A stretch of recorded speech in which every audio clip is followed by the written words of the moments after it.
আমি এক মনে চন্দ্র তারা উপভোগ করছিলাম, এমন সময় আপনি ডাক দিলেন।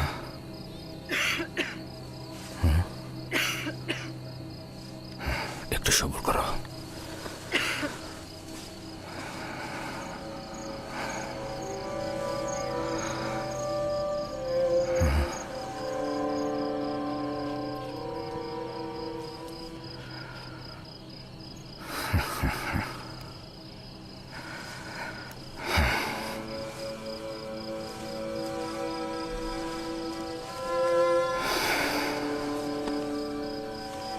তুমি খুবই নেক খোয়াব দেখেছ পুত্র আমার।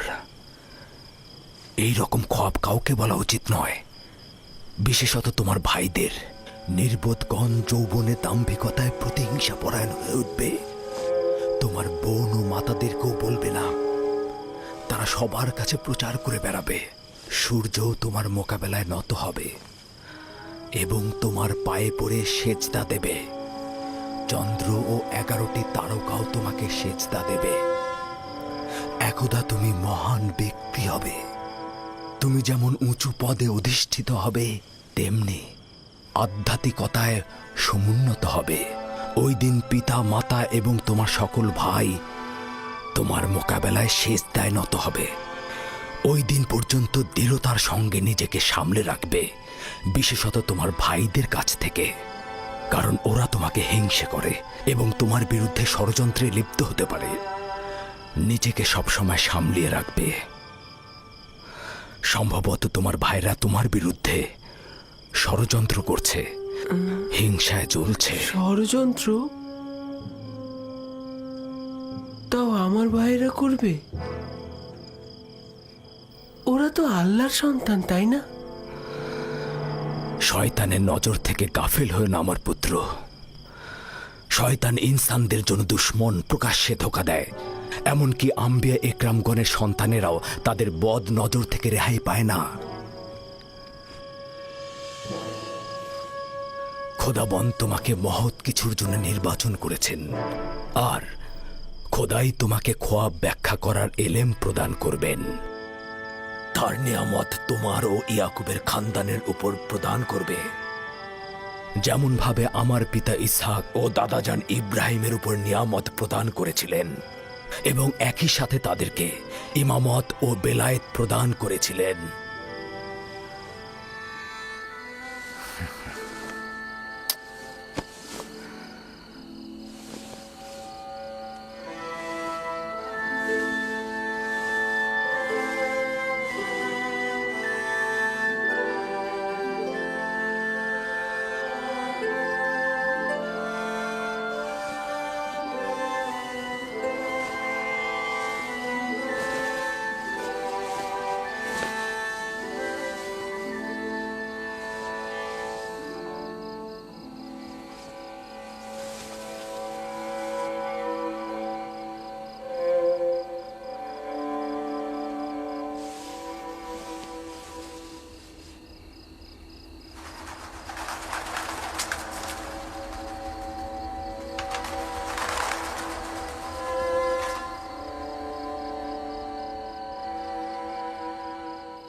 খোদাবন তোমার আত্মাকে শান্তিতে রাখুক।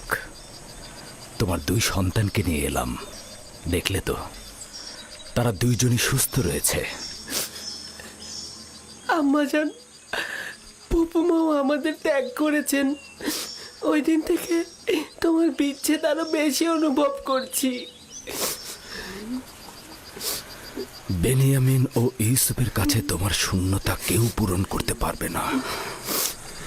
তবে আমিও লিয়া চেষ্টা করছি এই 2 সন্তানকে জননীহীন ব্যথা একটু কম অনুভব করাতে।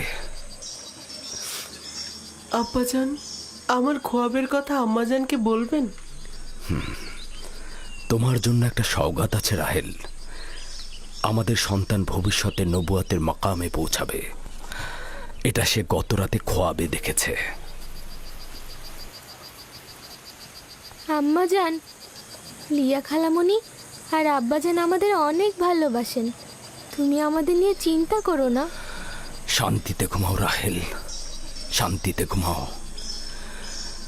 জননী বিরহে তোমার সন্তানেরা যন্ত্রণা ভোগ করবে না।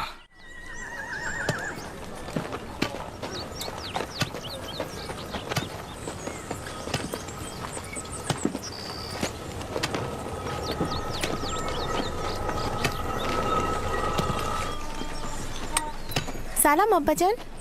সালাম আমার প্রিয় কন্যা।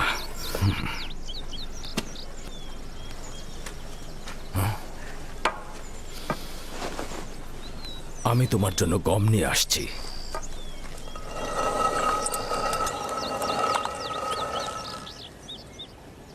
আব্বাজান তোমাদের কোথায় নিয়ে গিয়েছিল?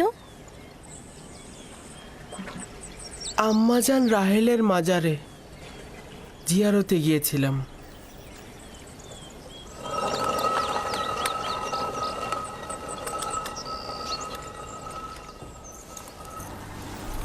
আমার সাথে কি কাজ বলো তো? গতকাল ইয়াকুব নিজের উত্তরাধিকারী নির্দিষ্ট করেছে। সম্ভবত আপনিও জানতে আগ্রহী হবেন। বলো।